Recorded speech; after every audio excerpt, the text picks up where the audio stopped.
राम कुंज में विचार करती हैं। चलो कहाँ? आहा, चला वाही देश कहो तो जहां श्याम सुंदर विराजते हैं वहां। और मीराबाई के मन में आया कि अब चलो कहाँ? श्री वृंदावन धाम।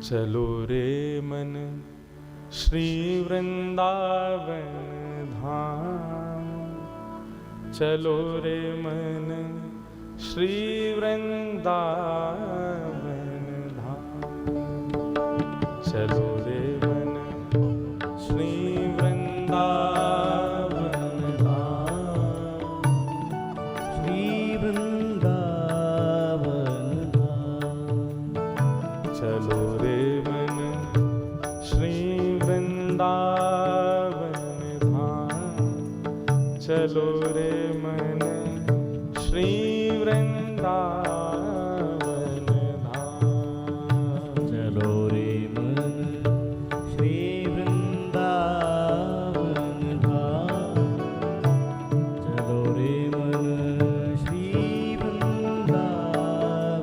मीराबाई बंधुओं, आज जैसे ही चित्त में आया कि चलो वृंदावन धाम, तो मीराबाई बहुत रोई।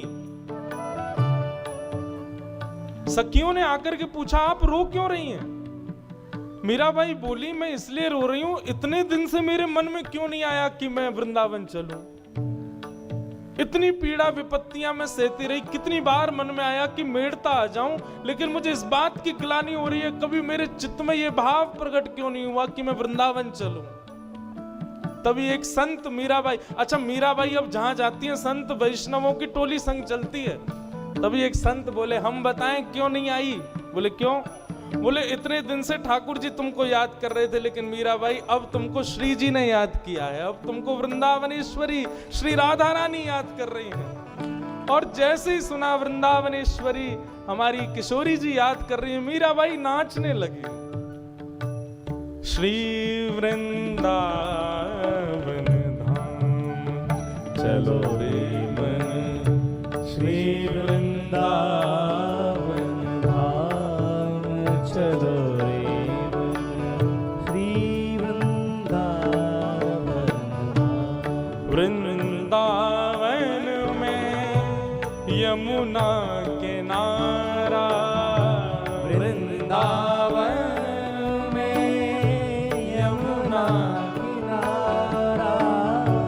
वृंदावन में यमुना किनारा, वृंदावन में यमुना किनारा, नाचत नंद किशोर, चलो रे मन वृंदावन की ओर।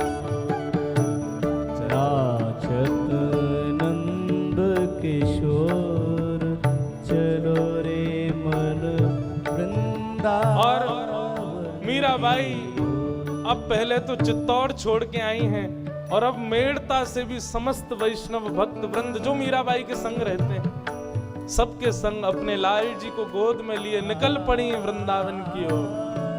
लागे वृंदावन नीको आली माने, लागे वृंदावन नीको, लागे वृंदावन नीको आली माने, लागे वृंदावन नीको, लागे वृंदावन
यमुना को निर्मल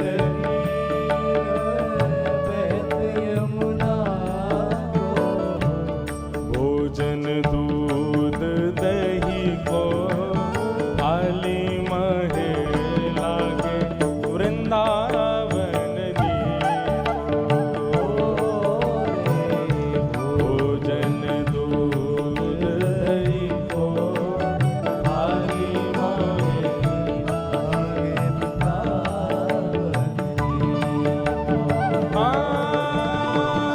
रतन सिंहासन आप विराजे रतन सिंहासन आप विराजे रतन सिंहासन आप विराजे रतन सिंहासन आप विराजे और मुकुट धरे तुलसी को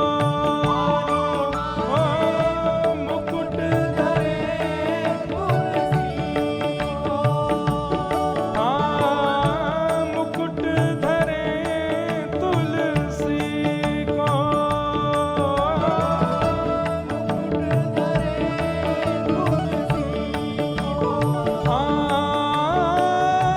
मीरा के प्रभु गिरधर नागर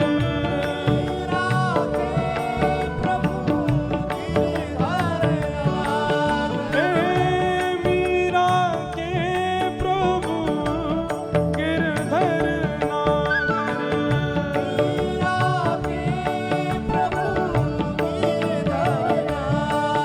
ओ भजन बिना नर को वाली माने लागे वृंदावन नीको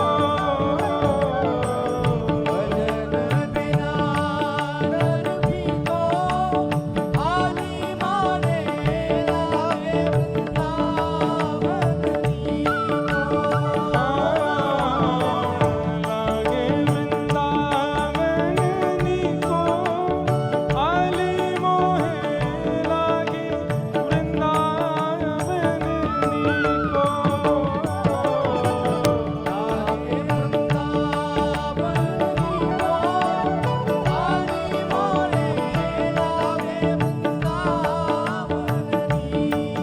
वृंदावन वृंदावन मेरो प्यारो वृंदावन प्यारो प्यारो वृंदावन मन भावन वृंदावन बड़ो नीको वृंदावन गाओ बड़ो मीठो वृंदावन श्री वृंदावन वृंदावन श्री वृंदावन वृंदावन श्री वृंदावन वृंदावन श्री वृंदावन वृंदावन मेरो प्यारो वृंदावन बड़ो नीको वृंदावन मन भावन वृंदावन श्री वृंदावन वृंदावन श्री वृंदावन वृंदावन श्री वृंदावन वृंदावन श्री वृंदावन वृंदावन जय जय श्री राम जय जय श्री राम जय जय श्री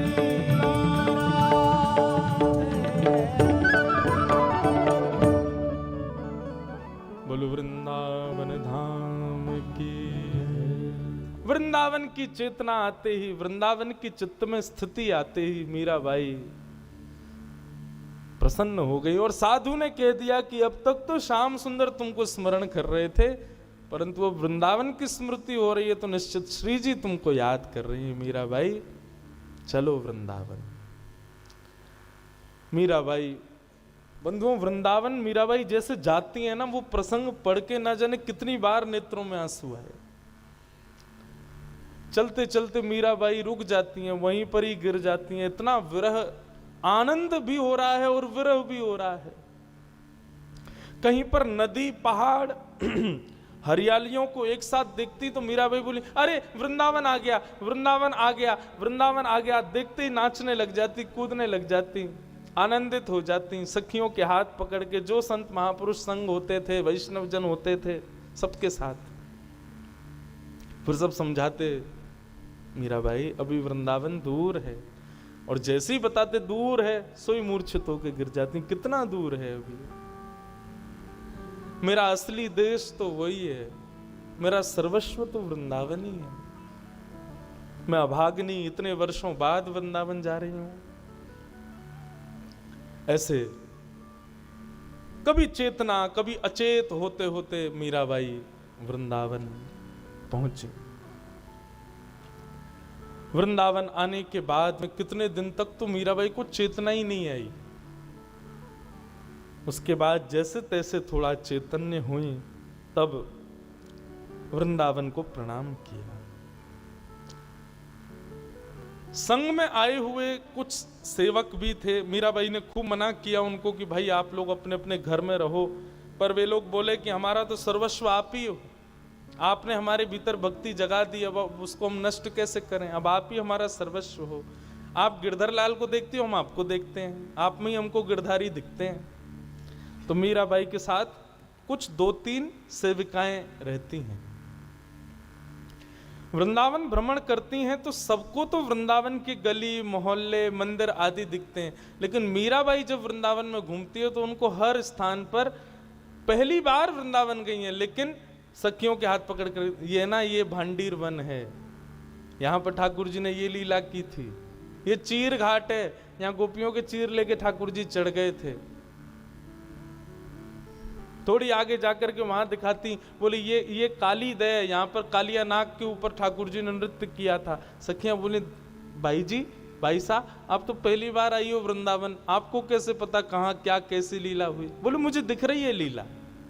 मीराबाई जहां दृष्टि डालती वहां वो लीला दर्शन होता था उनको। ऐसी स्थिति। बंधुओं, पर मीराबाई का एक नियम था, वृंदावन में जब वो आई तो वृंदावन में अधिकतर वैष्णवों के दर्शन और संतों के दर्शन में रुचि रखती थी। कितने संत, कितने वैष्णव वृंदावन में हैं, सबकी खोजबीन करवाती और फिर एक एक करके सबके पास जाती और सबके पास जाकर के सत्संग लाभ लेती।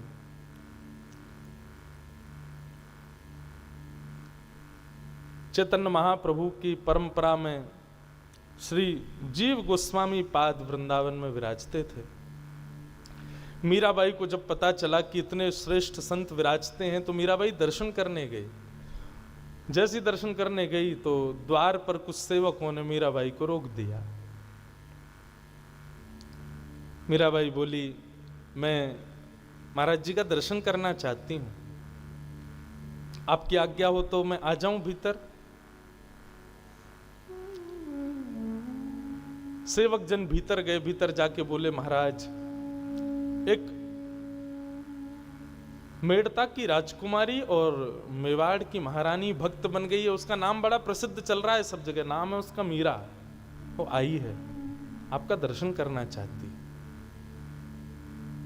जीव गोस्वामी पाद ने सहज भाव से कह दिया, उनसे निवेदन कर दो, हम स्त्रियों से नहीं मिलते, हम केवल पुरुषों से ही मिलते हैं, स्त्रियों का दर्शन हम नहीं करते। सेवकों ने बाहर आकर के कहा, क्षमा प्रार्थी हैं, पर हमारे गुरुदेव का प्रण है कि वो स्त्रियों से नहीं मिलते, आप कृपा कर प्रस्थान करें। मीराबाई ने जैसे ही सुना तो मीराबाई कुछ नहीं बोली, बोले अच्छा, चलो अच्छा हुआ, एक संशय मेरा दूर हो गया यहाँ आकर, भले ही महाराज जी का दर्शन मुझको नहीं मिला, लेकिन एक संशय मेरे अंदर का निकल गया। सेवकों ने पूछा, कैसा संशय? बोले, क्योंकि मुझे हमेशा लगता था वृंदावन में एक ही पुरुष है, श्री कृष्ण, बाकी सब तो स्त्रियां हैं, बाकी सब तो गोपियां हैं, पर आज मेरे हृदय का संशय दूर हो गया, नहीं, वृंदावन में एक और पुरुष है, जीव गोस्वामी पाद। चलिए अच्छा हुआ पता चला कि वृंदावन में और भी कोई पुरुष है, क्योंकि मैंने तो ये भी सुना था कि यहां पर जब महादेव आए, देवादिदेव महादेव आए, तो वो भी गोपी बन करके आए, इसलिए गोपेश्वर बन के बैठे। चलो पता तो चला कि श्री कृष्ण के अलावा और कोई भी पुरुष है। अब ये सब बात मीराबाई बोल रही थी, भीतर बैठे जीव गोस्वामी सुन रहे थे। जैसे ही उन्होंने ये शब्द सुना, भजन खूब करते थे, ठाकुर जी को खूब स्मरण करते थे, पर चित्त में एक अपूर्णता सी लगती थी। लेकिन आज देखा नहीं है, बाहर से केवल स्वर सुनाई दिया मीराबाई का। ये भाव सुनते ही मानो उनको ऐसा लगा मेरा भजन पूर्ण हो गया, मेरी समस्त सेवा आज लाभकारी हो गई। चित्त में एक अत्यंत प्रसन्नता सी अनुभूति होने लगी। जीव गोस्वामी पाद ने अपने वर्षों की जो नियम था स्त्रियों को ना देखने का, उसको तोड़ने का प्रण ले लिया और कहा ये आज मेरे नेत्र खुल गए। मैं वृंदावन में इतने वर्षों से रह रहा हूं, मैंने आज तक मन में विचार नहीं किया कि यहां तो सब गोपी हैं, यहां तो केवल कृष्ण ही पुरुष हैं। मैं उपेक्षा करता रहा, ना जानी कितनी स्त्रियों के आज तक दर्शन ही नहीं किए, परंतु आज इस बालिका ने मेरे चित्त के भाव को खोल दिया। आज अपने इस प्रण को तोड़ूंगा और सबसे पहले इस बालिका को ही देखूंगा। और जीव गोस्वामी बाहर आए और आकर के मीराबाई का दर्शन किया। स्वर सुनकर के जब हृदय में इतना आनंद हुआ, तो सोचो दर्शन करके तो जीव गोस्वामी पाद ने प्रणाम ही कर लिया मीराबाई को। प्रणाम जैसे किया, मीराबाई घबरा गई, बोले नहीं नहीं नहीं भगवान, आप प्रणाम मत करो, आप मुझे पाप मत चढ़ाओ, मैं आपको प्रणाम करती हूँ। जीव गोस्वामी पाद अब कुछ कह नहीं पा रहे, होठ फड़फड़ा रहे हैं, नेत्रों से आंसू गिर रहे हैं। बंधुओं, सच्चा गुरु उसे जानो जिसके सामने जाकर के जिज्ञासा उसको देखते ही खत्म हो जाए। किसी को देखने के बाद भी जिज्ञासा प्रकट हो रही है तो समझो अभी उसके प्रति विश्वास आपका प्रकट नहीं हुआ, उसके वाणी के प्रति विश्वास नहीं आया। कई बार होता है हम संतों से मिलने के लिए जाते हैं, मन में सोच के जाते हैं कि ये पूछेंगे ये पूछेंगे ये पूछेंगे, लेकिन उनके सामने बैठते भूल जाएं कि हम क्या पूछने आए थे, तो समझना आपका विश्वास पक्का है। जीव गोस्वामी पाद ने कहा कृपा होगी आप हमारी भजन कुटी में यदि अपने चरण पधरा दोगी। मीराबाई बोली ऐसे शब्दों का प्रयोग मत कीजिए, मुझे बहुत कष्ट हो रहा है, मैं कोई श्रेष्ठा नहीं हूं। ये सब तो पता नहीं क्या ठाकुर जी हमारे ऐसी लीला करते हैं, इतना यश करवा देते हैं, लेकिन मुझे इन सब की कामना नहीं। भगवान मैं तो आपके दर्शन को पधारी, आप आगे चलो, मैं आपके पीछे चलूंगी, बालिका हूं, मुझे आगे चलने का अधिकार नहीं है। और जीव गोस्वामी इशारा करते हुए मीराबाई को अपनी कुटिया में लेके आए। कुटिया में बैठ करके वृंदावन की कुछ लीलाओं का थोड़ी देर स्मरण हुआ। तब मीराबाई से जीव गोस्वामी पाद ने निवेदन किया कि कुछ सुनाइए। तब उन्होंने एक पद गाया, मैंने परसों के कथा के प्रारंभ में वो पद गाया था, अब हरि नाम लो लागी, गौर कृष्ण की दासी मीरा रसना कृष्ण बसे। ये पद गा करके मीराबाई ने आनंदित किया सबको। वृंदावन में मीराबाई सुख से विराज रही हैं। एक दिन बंधुओं पी लो, एक घटना हुई मीराबाई के साथ, बहुत ध्यान से सुनिएगा। मीराबाई के साथ में जो 2-3 सहचरी रहती थी, उनमें एक का नाम था चंपा। मीराबाई रात्रि में सोई थी, अपने लाल जी की सेवा अर्चना करके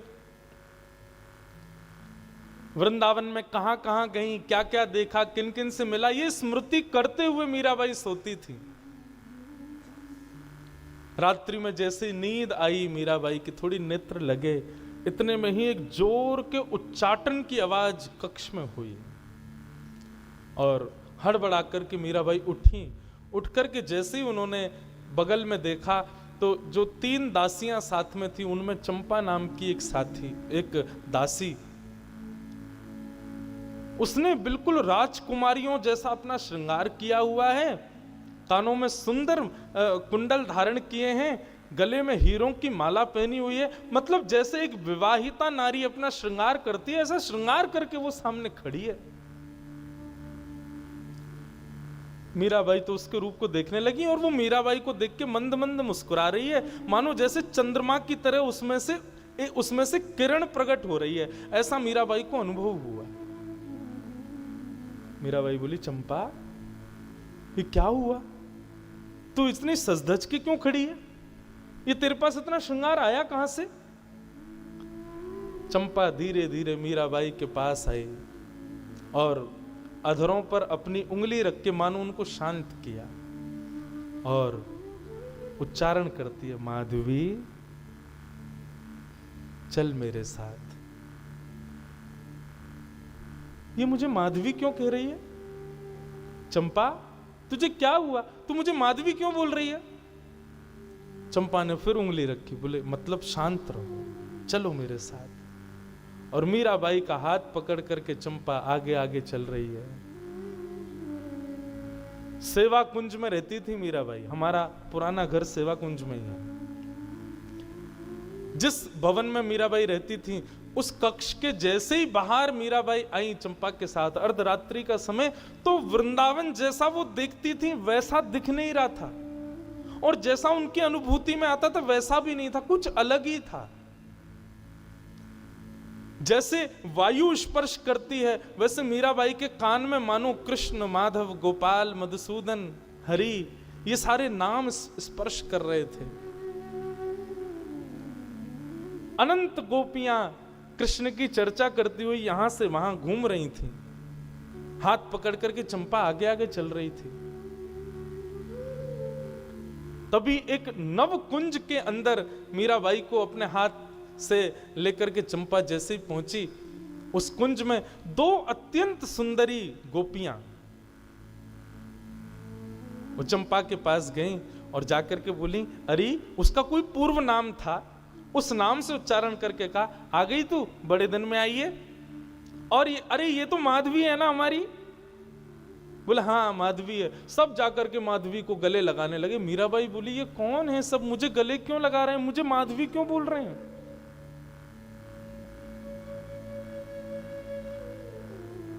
तभी एक सहचरी भीतर से आई, कोई और नहीं ललिता जी हैं, और आकर के मीराबाई के सिर पर जैसे ही हाथ फेरा, मीराबाई के नेत्र बंद हो गए और संपूर्ण स्मृति उनको प्रकट होने लगी अपने पूर्व जन्म की। नेत्र खोले तो नेत्र लाल थे, अश्रुधार गिर रहे थे। ये सब द्वापर की सब गोपियां हैं। द्वापर में कैसी कैसी लीला, कौन कौन सखी के क्या नाम है, सब मीराबाई को स्मृति में आ गया और अपना पूर्व संबंध उनके हृदय में दृढ़ हो गया। तभी एक सखी आई और मीराबाई को लेकर के एक अद्भुत कुंज के भीतर गई। जैसे ही उस कुंज में प्रवेश किया, सामने तुलसी के सिंहासन पर नील वर्ण श्याम सुंदर और गौर वर्ण श्री जी विराज रहे हैं। दर्शन करते ही मीराबाई का रोम रोम कंपित होने लगा। आहा माधवी आई है, माधवी आई है, ये स्वर उच्चारित होने लगे सब जगह से, हमारी माधवी आई है। श्याम सुंदर सन्निकट गए, जाकर के माधवी के थोड़ी पर हाथ रखा, नेत्रों के अश्रु पोंछ दिए। बोले क्यों रोती है तू, देख तू जहां ते गई वहीं को लौट के आई गई, जय तेरो परिवार है, जय तेरो सर्वस्व है, तू काई को रोयो करे, मुंह से कहां दूर चले गए, कहां देख आज सब तो से मिलवे के काज यहाँ खड़े हैं, अब चल रोनो धोनो बंद कर, मैंने तू को बहुत कष्ट दियो, मैं जानू मेरी वजह से तू तेरे जीवन में कितने सारे कष्ट आए, लेकिन माधवी ये सब बहुत जरूरी है। तो को पता है अब तेरे भक्ति भाव से ना जाने कितने लोग या भवसागर में या प्रेम की नैया में बैठ कर के भव पार रह जाएंगे। तो को कोई कारण से भेजो गयो, अब तू चिंता मत करे, बस अब तेरे अब तू ज्यादा दिन नहीं रहेगी, अब तू हमारे संग ही रह करेगी। चरण पकड़ लिए, बोले ज्यादा दिन नहीं रहेगी, मतलब क्या अभी भी मुझे रहना है? ठाकुर जी बोले, माधवी कुछ दिन और तुझे अभी विराजना होगा, अभी कई लोगों का कल्याण तुझे करना है। माधवी बोली, मैं थक गई हूं नाथ, ये रो रो करके गंगा यमुना बहा करके मेरी स्थिति आप देखिए ना, श्री जी की ओर देखें, हे करुणामयी श्री जी आप कृपा करो ना, ये तो बड़े हटीले हैं, बड़े ये इनके अंदर दया नहीं है, आप तो दयामयी है ना, आप कृपा करो, समझाओ ना इनको। मीराबाई चरणों में सर रख करके रुदन करने लगी। तो बंधुओं, मीराबाई को अपने सिर के ऊपर कुछ अश्रु बिंदु जैसा अनुभव हुआ, थोड़ा जलाशय जैसा लगा, जल जैसा, जल की बूंद गिरी हो। मीराबाई ने उठकर के ऊपर देखा तो श्याम सुंदर के नेत्रों से नीर गिर रहे थे। जैसे ही देखा, मेरे ठाकुर जी रुदन कर रहे हैं। मीराबाई बोली, आप मत रोइए, आप जो कहेंगे मैं करूंगी, आप कहेंगे जितने दिन रहना है मैं रहूंगी, जितनी पीड़ा सहनी है सहूंगी, सब सहूंगी। आज के बाद कभी नहीं कहूंगी कि आप मुझे मिलो, मुझे दिख जाओ, मुझे वापस बुला लो, नहीं नहीं नाथ, मैं कुछ नहीं कहूंगी। आपकी अगर राजी है कि मैं रहूं नीचे, वहीं सब क्रिया करूं, पीड़ा सहती रहूं, मैं सहूंगी, पर आपके मुखमंडल पर ये इस प्रकार के भाव मैं नहीं देख सकती नाथ, मेरे प्राण निकल जाएंगे। आप जो कहेंगे मैं करूंगी, पर आप इस प्रकार मत हो। यही है बंधुओं प्रेम, तत्सुखे सुखित्वम, प्रेम की अद्भुत धारा। श्री भरत जी महाराज गए राम जी को ले जाने के लिए वापस अयोध्या। चित्रकूट जब पहुंचे तो सब कुछ भरत जी के पक्ष में था। भरत जी ने जितने भाव कहे, सब भाव से सब रीझ गए, सब राजी हो गए कि नहीं, राम जी को वापस जाना चाहिए। भरत जी ने राम जी से कहा, भगवान आप राजा की आज्ञा मान करके, पिता की आज्ञा मान करके वन में आए हैं, तो जिन्होंने आज्ञा दी थी अब उनके तो प्राण निकल गए, उनके स्थान पर मैं बैठा हूं, तो एक प्रकार से अयोध्या का राजा मैं हूं, तो अब का राजा आपको आज्ञा कर रहा है, वापस चलो। जब सारे पक्ष भरत जी के पक्ष में हो गए तो राम जी तैयार हो गए, ठीक है चलते हैं वापस। लेकिन जैसे ही राम जी उठ करके वापस अयोध्या की ओर बढ़ने लगे, राम जी को याद आई हनुमान जी की, सबरी की, और मार्ग में मिलने वाले समस्त वैष्णवों की। ठाकुर जी बोले, रावण को मारना मेरा उद्देश्य नहीं है, जितनी देर में लक्ष्मण अपनी पलक झपकता है, यदि मैं सोच भर लूं तो रावण के प्राण निकल जाएं। लक्ष्य तो हमारा वैष्णवों से मिलना, संतों पर कृपा करना, चित्रकूट के लोगों पर कृपा करना, ये उद्देश्य है। अब वो पूर्ण नहीं हो पाएगा। और भरत जी की बात मान करके जैसे ही राम जी चलने लगे तो राम जी के चेहरे पर एक शुष्कता आ गई। वो शुष्कता जब भरत जी ने देखी, तुरंत चरण पकड़ लिए, बोले भगवान रुक जाइए,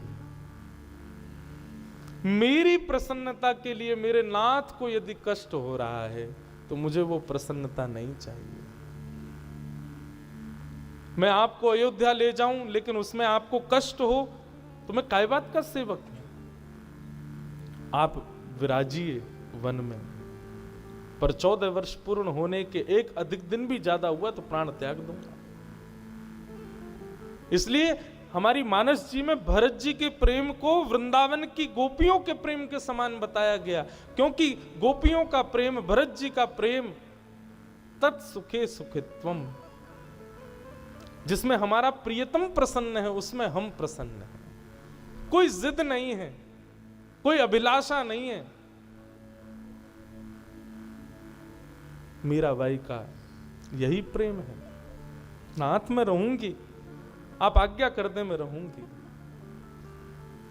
इतने में श्री जी आ गए और श्री जी ने आकर के मीराबाई के सिर पर हाथ फेरा और कहा, अब तुम जब तक वृंदावन में रहोगी तब तक तुम जब चाहो तब स्मरण कर लेना, ललिता आकर के तुमको कुंज में ले आया करेगी, यहां आकर के दर्शन किया करना। मीराबाई इस प्रकार आ गई वापस, परंतु रात्रि के कुंज का दर्शन उनके चित्त में अभी भी चल रहा था। लेकिन एक घटना और घटी, चंपा वापस नहीं गई मीराबाई के साथ, वो ठाकुर जी के संग ही रह गई। मीराबाई बोले उस पर कृपा कर दी, मुझ पर नहीं। बोले तुम्हारा जाना जरूरी है, तुमको अभी रहना पड़ेगा, तुमसे भक्ति का प्रकाश होगा। मीराबाई आकर के 3 दिन तक अचेत अवस्था में पड़ी रही। तब एक संत पधारे और संत ने आकर के मीराबाई के सिर पर हाथ फेरा। संत को देख करके मीराबाई को मानो ऊर्जा जैसी आ गई हो। मीराबाई की अब ऊर्जा, मीराबाई का जिस प्रकार हम अन्न पाते हैं तब ऊर्जा आती, मीराबाई की अब ऊर्जा सत्संग और संत सेवा ही है। संत आए, संत ने आकर के मीराबाई से कहा दुखी मत हो, आपसे ना जाने कितने लोगों की लौ जुड़ी है, मीरा कुछ सेवा करो ना ठाकुर जी की। अपने गिरधर गोपाल को देखते हुए मीराबाई ने हाथ में एक तारा लिया और एक तारा हाथ में लेकर के मीराबाई गाने लगे।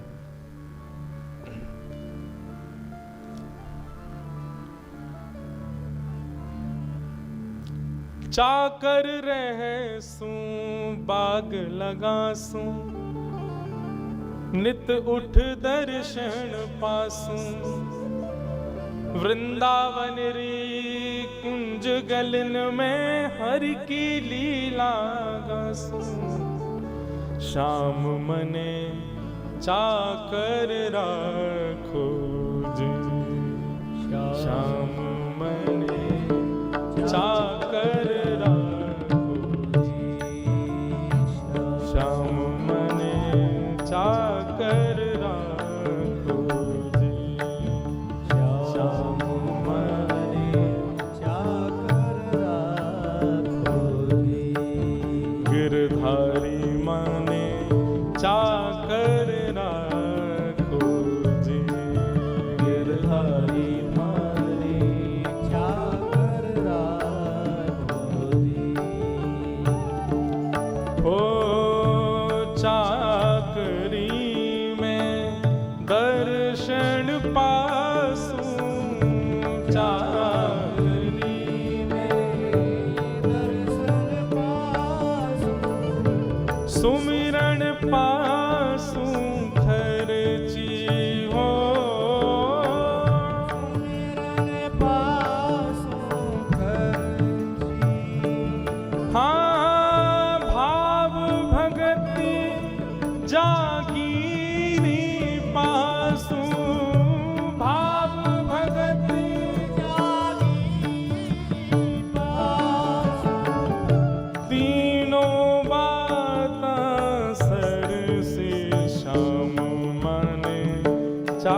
चाकर राखो जी। चाकर राखो जी। चाकर रहसूं बाग लगासूं नित उठ दर्शन पासूं वृंदावन री कुंज गलिन में हरि की लीला गासूं श्याम मने चाकर राखो जो। बंधुओं, हमारे वृंदावन के उपासक विचित्र होते हैं। संसार में ऐसे उपासक नहीं मिलेंगे आपको जैसे वृंदावन के उपासक। वृंदावन को कोई नगर मत समझना, वृंदावन कोई सामान्य कोई स्थान नहीं है। हम लोग गाते हैं रोज, श्यामा हृदय कमल सो प्रगट्यो। किशोरी जी का हृदय है वृंदावन, और किशोरी जी का हृदय तो सोचो श्याम सुंदर को कितना प्रिय होगा। वृंदावन सामान्य नहीं। हमारे वृंदावन में अनंत वैष्णव जन रहते हैं और उनकी चाकरी, उनकी वैष्णवता, उनकी वृंदावन वास की स्थिति देख करके लगता है इसे कहते हैं वैष्णवता।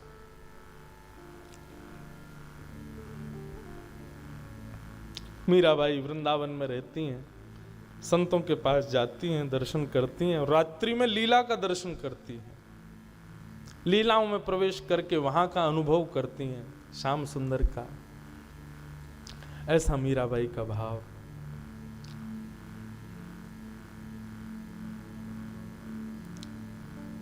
एक दिन मीराबाई रात्रि को जब कुंज में माधवी के रूप में पहुंची, तब ठाकुर जी ने मीराबाई को आज्ञा की कि माधवी, अब आप इस कुंज में मत आया करो। कितना विरह दे रहे हैं ठाकुर जी। मीराबाई रोने लगी, नाथ अब क्या अपराध बन गया? बोले अपराध नहीं बना है आपसे। आप ज्यों ज्यों इस कुंज में आती हैं त्यों त्यों आप पृथ्वी पे रहने के सारे जो लक्षण होने चाहिए वो नष्ट होते जा रहे हैं आपके। संसार में रहने के जो मानव के अंदर गुण अवगुण होने चाहिए, इस कुंज में नित्य आने से, श्री जी का दर्शन करने से, सखियों के साथ लीला विहार देखने करने से आपका वो मीरा का जो एक तन का देह का रूप होना चाहिए पृथ्वी पर रहने का, वो सब नष्ट होता जा रहा है। अब आप इस कुंज का केवल स्मरण करो। अब आपके कुछ शेष जीवन के कुछ विशिष्ट क्षण बाकी हैं, उनको अब आप भगवत भक्तों को सुधारने में लगाओ। मैं जल्दी शीघ्र ही आप पर कृपा पुनः करूंगा। मीराबाई श्री जी के पास गई और श्री जी की चरण रज को अपने वस्त्र के किसी भाग में बांध करके मीराबाई वापस आ गई। अब जब भी विरह होता है, श्री जी की चरण रज मुख से लगाती है, माथे से लगाती हैं, हृदय से लगाती हैं और अपने आप को शांत करती हैं। हमारे वृंदावन प्रणाली में कहते हैं, श्याम सुंदर का विरह जिसको होता हो वो श्री जी का नाम लेना प्रारंभ कर दो, क्योंकि श्री जी श्याम सुंदर के प्रेम के होने वाले विरह को शांत करती हैं। श्री जी का स्वभाव। मीराबाई आ गई। एक दिन मीराबाई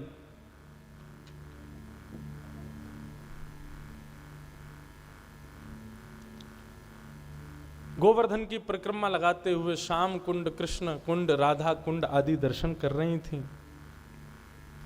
तभी वहां चंपा सखी का दर्शन हुआ। मीराबाई बोली, तुम तो अंतर्ध्यान हो गई, अब मिली हो। ऐसी ऐसी अनुभूतियां होने लगी मीराबाई को जो सामान्य नहीं थी। तब चंपा ने कहा कि ठाकुर जी ने आपके लिए एक संदेश भेजा है मीराबाई। मीराबाई बोली, अब क्या आज्ञा है? बोले, आज्ञा यह है कि अब आप वृंदावन से द्वारिका प्रस्थान कर जाओ। मीराबाई रोने लगी, बोले मैं प्राण त्याग दूंगी अभी राधा कुंड में कूद करके। मुझे कुंज में आने से मना कर दिया, मिलने से मना कर दिया, अब कह रहे वृंदावन छोड़ के चली जाओ। क्यों? द्वारिका क्यों जाऊं? कम से कम वृंदावन में रहूंगी, उससे मेरी चेतना तो बनी रहेगी ना। तब चंपा ने कहा, बोले पूरी बात तो सुनो माधवी, ठाकुर जी कह रहे हैं, बोले भैया वृंदावन में भक्त रहते हैं और द्वारिका में मेरी पत्नियां रहती हैं, तो मीरा का स्थान तो वहां है जहां पत्नियां रहनी चाहिए। इसलिए मीरा को कहो कि अब अपने ससुराल जाए। अपने वास्तविक से ससुराल तो आज तक गई नहीं, वो उसका ब्याह हुआ हमसे, कम से कम अपने वास्तविक ससुराल में एक बार तो चरण घुमा के आवे, एक बार तो देख के आवे कैसा उसका ससुराल। ये भाव सुनते ही मीराबाई नाचने लगी, बोले अच्छा ये भाव है तो मैं जरूर जाऊंगी। मीराबाई प्रसन्न हो गई। प्रसन्न भी होती हैं, लेकिन कभी कभी वृंदावन का विरह भी व्याप्त हो जाता है। एक दिन मीराबाई ने अब विचार किया, कुछ दिनों में मैं द्वारिका प्रस्थान करूंगी। एक दिन बंधुओं, मीराबाई की ख्याति तो बहुत बढ़ी गई थी, लोग बाग दर्शन करने आते थे। एक बार दो महापुरुष उनका दर्शन करने आए, सामान्य से दिख रहे थे। मीराबाई के सन्मुख आए, आकर के बैठे, बोले हमने बहुत सुना है आपका स्वर बहुत मधुर है, आप ठाकुर जी की बड़ी मधुर सेवा करती हैं, राणा जी ने आपको विष का प्याला दिया, आदि आदि ये सब कीर्तिमान बाप गाने लगे। तो मीराबाई बोली, मेरे पास आके मेरी कीर्ति मत गाइए, मेरे लाल जी की कीर्ति गाओ, वो मुझे प्रिय लगती है। उन दोनों को मीराबाई ने जब देखा, तो एक व्यक्ति को जब देखा तो उसके रूप माधुरी और शब्द से मीराबाई अनुभव कर पा रही थी कि ये कोई गवैया है। और मीराबाई ने जब उसके अंगों की ओर टटोला तो देखा कि उसके हाथ में कोई वाद्य बजाने वाला एक यंत्र उसके हाथ में लगा हुआ है। जैसे आप कभी देखेंगे जो सितार वादन करते हैं, उनके हाथ में एक सितार बजाने वाला एक साधन होता है, वो उसको जब सितार नहीं बजाते तो अंगूठी बना के पहन लेते हैं। तो वैसा ही एक यंत्र उन्होंने देखा। मीराबाई उससे अनुभव तो कर चुकी थी कि ये कोई गवैया आया है और ये निश्चित ही मेरा स्वर सुनने के लिए आया है, मेरी परीक्षा लेने के लिए आया है।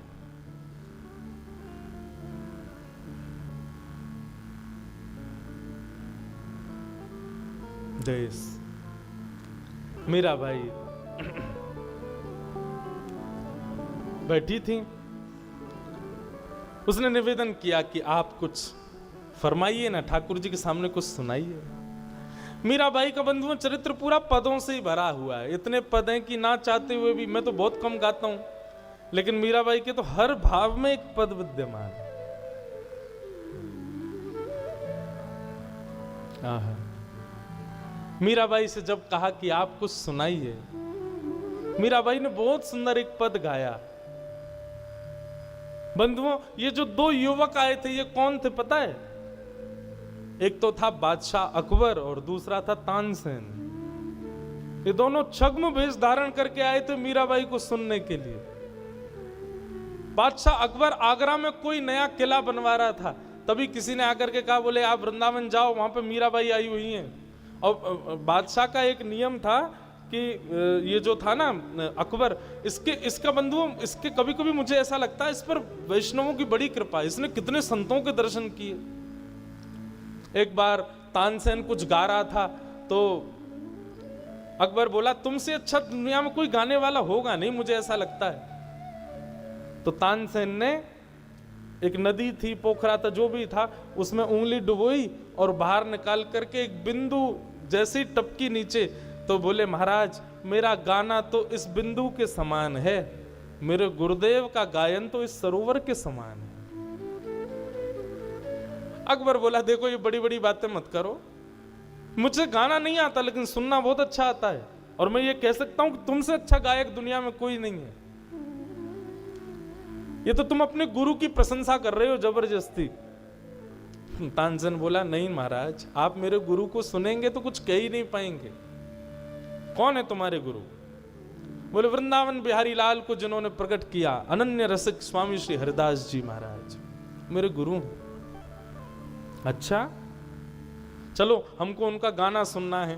तानसेन बोला, कृपा करो महाराज, वो गाना नहीं गाते हैं, वो ठाकुर जी के कीर्तन गाते हैं। तो बोले, तो हम सुनना चाहते हैं। बोले महाराज, वो आपको सुनाने के लिए कभी नहीं गाएंगे, वो तो ठाकुर जी को ही सुनाते हैं। अकबर पीछे पड़ गया, कैसे भी करके मुझे सुनाओ। तानसेन बोला एक उपाय है। बोले क्या? आपको बादशाह का रूप त्यागना पड़ेगा, एक सामान्य रूप धारण करना पड़ेगा, मेरे साथ चलना पड़ेगा, और महाराज बहुत अच्छा हो जाएगा यदि आप मेरे दास बन के चलो। लेकिन अकबर को संगीत का इतना शौक था कि वो तानसेन का दास बनने को तैयार हो गया। तानसेन का दास बन करके, और जैसे संगीतज्ञों के वाद्यों को उठाने वाला कोई चलता है संग में, ऐसे अकबर पीछे तानपुरा लेकर के चल रहा था तानसेन के साथ। तानसेन बोला भगवान एक कृपा और करना। बोले क्या? आपकी एक बुरी आदत है। बोले क्या? जब भी कोई गाता है आप वाह वाह वाह वाह वाह वाह कर देते हो। हमारे गुरुजी का स्वर सुन के वाह वाह मत कर देना, नहीं तो भगा दिए जाओगे, पीट दिए जाओगे। तानसेन बोला नहीं करूंगा। स्वामी श्री हरदास जी महाराज विराज रहे थे कुंज में। तानसेन गया, प्रणाम किया। तानसेन के साथ में अकबर भी आया। अब तो तानसेन अंदर ऐसा ही व्यवहार कर रहा है जैसे सेवक है, जल्दी प्रणाम कर, गुरुदेव हैं। अकबर के जी जी हुजूर प्रणाम। स्वामी जी बोले कहो तानसेन बड़े दिन में आए हो? बोले हाँ। चलो कुछ सुनाओ। तानसेन गाने लगा। तानसेन ने पृथ्वी, जल, अग्नि, वायु, आकाश उसके गायन के अधीन रहते थे। वो चाहता तो दीप जला देता था, चाहता तो वर्षा कर देता था, चाहता तो आंधी तूफान आ जाते, चाहते तो सब सामान्य हो जाता। उसके गायन में इतनी शक्ति थी। स्वामी जी के सामने कुछ गाने लगा। गाते गाते तानसेन ने जबरदस्ती गलत गाया। जैसी गलत गाया तो स्वामी जी बोले गलत क्यों गाते हो? बोले भगवान गलती हो गई, आप सुधार दीजिए ना, क्योंकि ये मर्यादा है कि आप वृंदावन के रसिकों को कह नहीं सकते, आज्ञा नहीं कर सकते कि गाइए, वे जब चाहें तब गाएंगे। तो तानसेन ने ये युक्ति अपनाई कि मैं गलत गाऊं और सुधारने के लिए कहूंगा तो ये गाएंगे, अकबर सुन लेगा। स्वामी जी पहचान गए, अच्छा तो ये चाहते हो कि हम गाएं? बोले जी भगवान। स्वामी श्री हरदास जी महाराज ने बिहारी जी का स्मरण करते ही जैसे ही एक स्वर लगाया, स्वर आलाप करते ही वृंदावन की रज के कण हिलने लगे। आकाश में सूर्य चंद्र एक साथ प्रकट हो गए, मानो जैसे वृक्ष भी कोई चैतन्य बनकर के श्रवण कर रहे हों। वन के भीतर से हिरण, वन के भीतर से हिंसक जीव सब निकल करके आ गए स्वामी जी की ओर, मानो कृपा भरी दृष्टि से देख रहे हों। सबके नेत्र सजल हो गए। ऐसा स्वर स्वामी जी ने प्रकट किया। अकबर के नेत्र बंद हो गए, देहाभिमान शून्य हो गया। उसको तो पता ही नहीं कि मैं सेवक बन के आया हूं, नाटक कर रहा हूं। जैसे ही स्वर सुना, स्वर सुनते ही बोला वाह वाह वाह वाह वाह वाह। स्वामी जी का गायन वहीं रुक गया। बोले कौन है ये, कौन है, और इसने वाहवाही कैसे की? तानसेन बोला बाहर चल, तुझे तो बाहर चल के बताऊंगा। गुरुदेव क्षमा कर दो, गलती हो गई, अपराध क्षमा करो, बालक का सेवक है मेरा। तानसेन स्वामी जी बोले तानसेन छुपाओ नहीं, बताओ ये कौन है। इसके वाह वाह के स्वर में पता चलता है कि ये कोई मुगल है। तब रूप में प्रकट हुआ महाराज, शहंशाह हिंदुस्तान बादशाह अकबर आए हैं। कान पकड़ लिए, क्षमा कर दो भगवान, आपका स्वर सुनना था। ये बोले बादशाह रूप में जाओगे तो सुनाएंगे नहीं, इसलिए मैं सेवक बन के आया। स्वामी जी बोले अच्छा हुआ कि तुम सेवक बन के आए, कोई और रूप में आते तो तुमको दंड मिलता। चलो जाओ, कोई बात नहीं। बादशाह बोला अब आपको पता ही चल गया कि मैं बादशाह हिंदुस्तान हूं, भगवान आपका मैंने स्वर सुना है, कुछ दक्षिणा देना चाहता हूं, बताइए क्या दे दूं। स्वामी जी बोले हमको कुछ नहीं चाहिए, बस तुम चले जाओ, यही हमारी दक्षिणा है। बादशाह बोला ऐसे तो नहीं जाऊंगा, आप भारत के सम्राट के सामने खड़े हैं महाराज, बताइए क्या चाहिए। स्वामी जी बोले यमुना जी का केसी घाट है, उसकी एक सिड्डी टूट गई है, बनवा दो, जाओ। अकबर की आधी संपत्ति लग गई लेकिन वो सिड्डी नहीं बन पाई। अकबर दौड़ा दौड़ा आया, बोले भगवान मेरे बस का नहीं है। तो बोले मैंने मना किया था ना कि कोई दक्षिणा नहीं चाहिए, तुमको जबरदस्ती लगा। तो ये कथा मैंने क्यों सुनाई, अकबर भले ही मुगल था लेकिन अकबर को आप देखेंगे उस पर संतों की बड़ी कृपा, संतों का खूब दर्शन किया। आज अकबर को जब पता चला कि भक्तिमती मीराबाई आई हैं तो अकबर रूप बदल करके तानसेन के साथ उनका स्वर सुनने आया। दोनों रूप बदल करके बैठे, लेकिन मीराबाई को अनुभव हो गया था कि ये कोई छद्म वेश में आए हैं, इनके हाव भाव स्वर से पता चल रहा है कि ये कौन है। आहा, मीराबाई ने एक तारा लेकर के स्वर छेड़ दिया।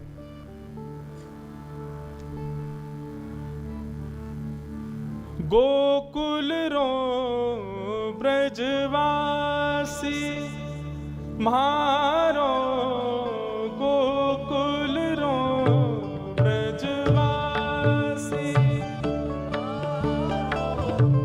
गोकुल रो ब्रजवासी म्हारो गोकुल रो ब्रजवासी जग सुहाग मिथ्यारी सजनी, जग सुहाग मिथ्यारी सजनी, होवा हो मिट जासी, होवा हो मिट जासी, मारो गोकुल रो ब्रजवासी, मारो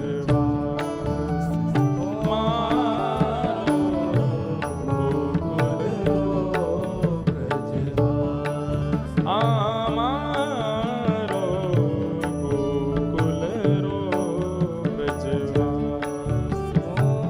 मीराबाई कह रही है, क्या कह रही हैं? जग सुहाग मिथ्यारी सजनी, जग में कहते हैं ये हमारे ये हमारे ये हमारे, ये सब मिथ्या हैं, हमारे तो केवल ब्रजवासी हैं। और वो भी कहाँ के? गोकुल के, वृंदावन के ब्रजवासी हमारे हैं, बस वही हमारे, और कोई हमारा नहीं है। आह, गोकुल रो ब्रजवासी मारो गोकुल रो ब्रजवासी, ओ मारो प्रियतम हृदय बसत है, मारो प्रियतम हृदय बसत है। किसी ने कहा ब्रजवासियों में क्या गुण है? तब मीराबाई कहती हैं हमारा प्रियतम उनके हृदय में बसता है, ब्रजवासियों के हृदय में, इसलिए ब्रजवासी हमारे हैं।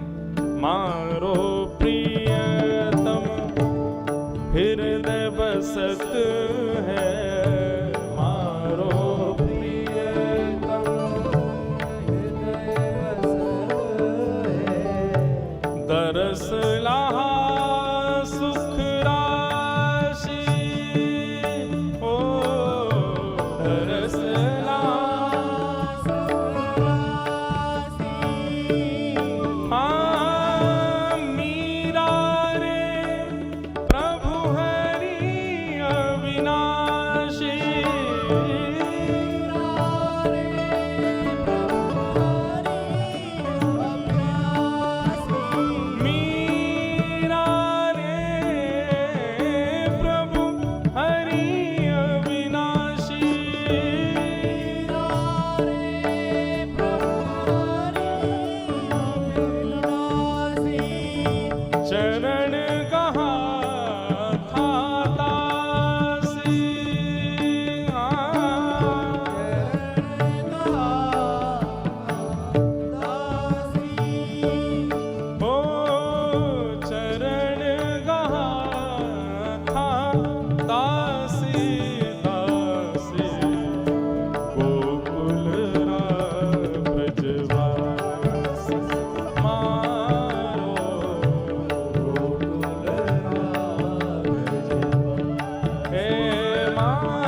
मीराबाई का स्वर सुनकर के महाराज, यहां तानसेन भी मंत्रमुग्ध हो गए और पीछे बैठा हुआ अकबर भी मंत्रमुग्ध हो गया।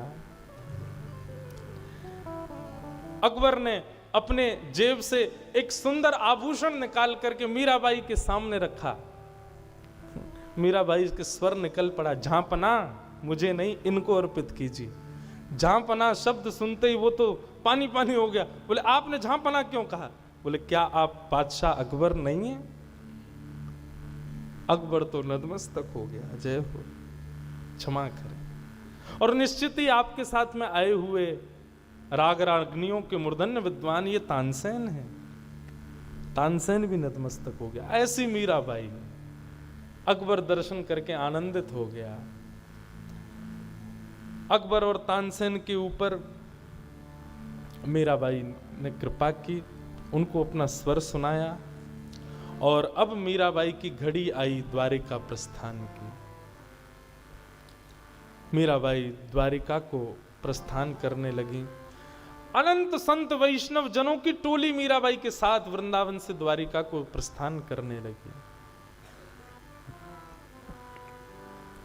थारे कारण मीराबाई कह रही हैं, 4 महीने लगे मीराबाई को वृंदावन से द्वारिका पहुंचने। मानो चातुर्मास से शुरू हुआ था जिस दिन मीराबाई वृंदावन से निकली और चातुर्मास पूर्ण हुआ तब द्वारिका पहुंची। थारे कारण बन बन डोला, लिया जोगणारा भेष, बीत्या चौमासा मास बिताया, पंढरी मारा के।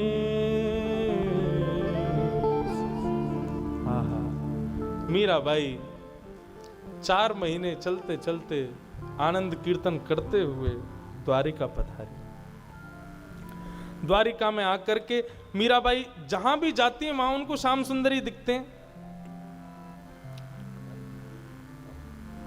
जैसे ही द्वारिका में प्रवेश किया मीराबाई को रुक्मणी जी दिखने लगी। मीराबाई जी को साथ में जामवती, सत्यभामा, ये सब भगवान की पटरानियां मीराबाई का स्वागत कर रही हैं। ऐसा मीराबाई को प्रतीति होने लगी। मीराबाई ने जैसे ही द्वारिका में प्रवेश किया, द्वारिका के मुख्य द्वार पर मीराबाई की सासू मां, कौन? देवकी और वसुदेव दोनों खड़े, और दोनों ने खड़े होकर के जैसे एक नव बहू का स्वागत होता है वैसे ही स्वागत किया। मीराबाई को सब अनुभव हो रहा है। कैसी मनस्थिति मीराबाई की। सब जगह दर्शन करती हुई, सब लोगों से, ठाकुर जी के प्रियजन परिजन सबसे मिलती हुई मीराबाई द्वारिकाधीश का दर्शन करने गई। जैसे ही मंदिर में प्रवेश किया, मंदिर में प्रवेश करते ही मीराबाई ने सामने देखा, मारो मन हर लीनो रण छोड़। आहा, जैसे ही द्वारिकाधीश का दर्शन किया मीराबाई गाने लगी, मारो मन हर लीनो रण छोड़। मोर मुकुट सिर छत्र विराजे, कुंडल री छवि ओर, चरण पखारे रत्ना नाकर, री धारा गोमत जोर। ध्वजा पताका तत तट राजे, झालर री झकझोर। भकत जनारा काज सवारिया मारा, प्रभु रण छोड़। मीरा रे प्रभु गिरधर नागर, कर गयो नंद किशोर। मीराबाई गाने लगी। पूरा द्वारिका झूम गया मीराबाई के आते। मीराबाई द्वारिका में रहने लगी। द्वारिका में भी संत जनों के पास जाकर के मीराबाई खूब सुख से विराजती। कई वैष्णव जन आते, अपने हृदय के प्रश्न संशय लेके आते, पर मीराबाई को देख के सबके संशय अपने आप समाधान हो जाते। इस प्रकार मीराबाई सब जगह सत्संग की प्रवाह से सबको आनंदित करने लगी। एक दिन मीराबाई को बहुत विरह वेदना हुई। इतनी विरह वेदना हुई कि एक द्वार पर एक जोगी आया, अलख निरंजन। सेवकों ने देखा कि आइए भगवान पधारिए। बोले हम मीरा का दर्शन करने आए हैं। बोले हमारी बाई साहब तो अचेत पड़ी हैं, अस्वस्थ हैं। बोले ले चलो मुझे उनके पास। जैसे ही उनके पास लेकर के गए बंधुओं, श्याम वर्ण था, एक साधु के वेश में आए थे। आकर के मीराबाई के सिर पर जैसे ही हस्तकमल पधराया, हस्तकमल पधराते धीरे धीरे मीराबाई को चेतना आने लगी। आकर के जैसे ही देखा, साधु को देख करके कहने लगी आप कौन? जोर से साधु हंसा। हंसी सुनते ही मीराबाई बोली ये हंसी तो मैंने कहीं सुनी है, ये हंसी तो मेरे कानों में गूंजती रहती है। श्याम सुंदर।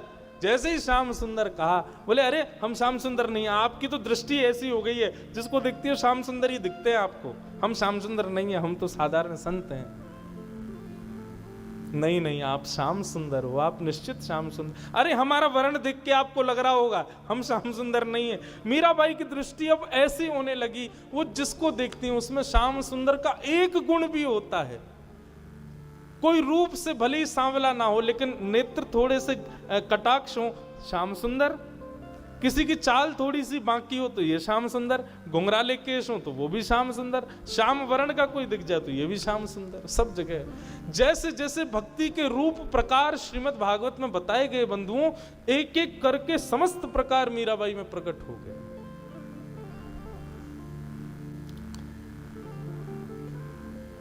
इस प्रकार मीराबाई रहने लगी बंधुओं। अब मीराबाई तो द्वारिका आ चुकी थी, परंतु मेवाड़ की स्थिति बहुत बिगड़ गई। जिस दिन मीराबाई मेवाड़ से गई, उस दिन से ही मेवाड़ में अन्न जल की कटौती होने लगी, लोग भूख प्यास से मरने लगे। मेघों ने ना जाने कितने वर्षों से मेवाड़ की भूमि पर वर्षा की ही नहीं है। वनस्पतियां खत्म होने लगी, नदी सब तालाब पोखर सूखने लगे, अकाल पड़ गया मेवाड़ में। तब संतों को बुलाया गया, क्योंकि पहले तो संत सहज ही आ जाते थे, अब तो संतों को बुलाना पड़ता था। बोले भगवान बताइए ना क्या करें। तब संतों ने कहा भक्त अवज्ञा तुरत भवानी। ये भक्त की अवज्ञा का ये फल आप लोग भोग रहे हैं। आपने कितनी पीड़ा दी भक्तिमती मीरा को, वो सब आपको भोगनी पड़ रही है। जब तक भक्तिमती मीराबाई लौट करके नहीं आएंगी, तब तक यहां का अकाल ठीक नहीं होगा। 100 ब्राह्मणों के सहित सैनिकों को भेजा राणा जी ने, ढूंढा कहां है मीराबाई। तब राणा जी को स्मृति आई कि मैंने बहुत गलत किया, अब क्या करने से फायदा, अब तो सब हो चुका था। 100 ब्राह्मणों को भेजा, सैनिकों के साथ द्वारिका आ गए। द्वारिका में खोजते हुए मीराबाई के पास पहुंचे। मीराबाई से जाकर के सबने प्रणाम करते हुए निवेदन किया, मीराबाई हम सब लोग चित्तौड़ से पधारे हैं। आप जब से मेवाड़ छोड़ करके गई हैं, तब से मेवाड़ में वर्षा भी नहीं हुई है। मेवाड़ की स्थिति बहुत खराब है। हमारे यहाँ के कुछ संतों ने आकर के बताया, जब तक आप लौट करके नहीं जाओगी, तब तक मेवाड़ की स्थिति सुधरेगी नहीं। हमारी आपसे प्रार्थना है भगवान, आप वापस चलो। मीराबाई बोली मैं जग जंजाल से बचकर के यहां आई हूं, मुझे पुनः जग जंजाल में मत लेके चलो। भोजराज जी की इच्छा पूर्ति के लिए मैं मेवाड़ गई थी। वहां पर ठाकुर जी की खूब भक्ति की, संत महापुरुषों का आगमन सब सहज ही हो गया था। परंतु अब मेरी इतनी स्थिति नहीं कि मैं दोबारा मेवाड़ जाऊं। आपसे प्रार्थना है, अब मुझे इसके लिए बाध्य मत कीजिए। अनेक दिनों तक वे सब लोग द्वारिका में मीराबाई के आगे पीछे घूमते रहे, प्रार्थना करते रहे आप चले। बोले मैं हाथ जोड़ के प्रणाम करती हूँ, सब ब्राह्मण देवताओं को दक्षिणा बांट दी, मैं प्रणाम करके कहती हूँ मुझसे अब आप ये जिज्ञासा मत करिए, मैं वापस नहीं जाऊंगी। अब ब्राह्मणों ने खूब प्रयास किया, मीराबाई लौट करके नहीं गई। मांड मीराबाई एक दिन कुछ लोगों ने आकर के बताया, बोले कि जो ब्राह्मण मेवाड़ से आए हैं वे सब अनशन व्रत पर बैठे हैं। यदि आप वापस नहीं जाओगी तो वे सब अपने प्राण त्याग देंगे। मीराबाई 56 भोग लेकर के गई, सबसे कहने लगी आप लोग प्रसाद पाइए, इस प्रकार अनशन मत कीजिए। बोले अब तो अनशन तभी टूटेगा जब आप अपना मुख मेवाड़ की ओर मोड़ोगी, आप हमारे साथ वापस चलोगी तभी हम लोग अनशन तोड़ेंगे।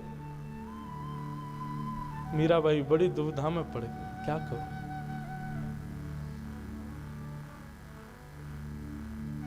मीराबाई बोली अच्छा मैं द्वारिकाधीश से आज्ञा ले लूं, वे यदि आज्ञा दे देंगे तो मैं चल दूंगा। ठीक है, कब? बोले कल सवेरे राजभोग का दर्शन करने में आऊंगी और उस समय द्वारिकाधीश से आज्ञा लूंगी। बोले हमको कैसे पता चलेगा आज्ञा दी? बोले मैं पद गाऊंगी, पद गाते ही कुछ ना कुछ होगा और मानो द्वारिकाधीश आज्ञा दे देंगे तो मैं निश्चित चलूंगी, मुझे कोई आपत्ति नहीं। मीराबाई अगले दिन पधारी, भीड़ लगी है द्वारिकाधीश के मंदिर में, पुरोहित खड़े हैं, पंडा खड़े हैं, पुजारी खड़े हैं और यहां मेवाड़ से आए सैकड़ों ब्राह्मण खड़े हैं और सबके बीच मीराबाई पधारी। मीराबाई जैसे ही भीतर जाने लगी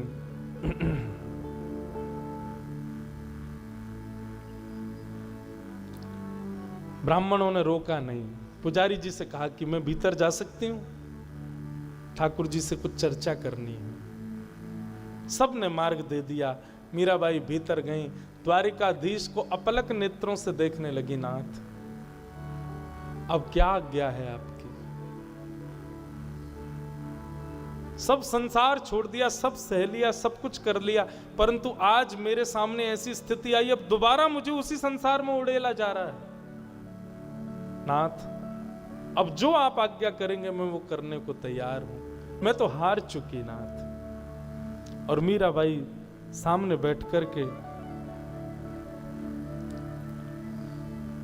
अपने जीवन का अंतिम पद गाती हैं ठाकुर जी के आगे और द्वारिकाधीश से विनती करती हैं,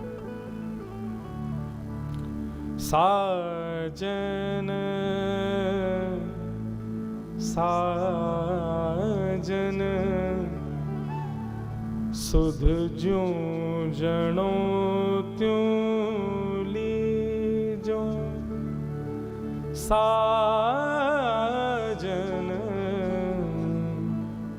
सुध ज्यों जनो त्यों लीजो, तुम बिन मेरे और न कोई,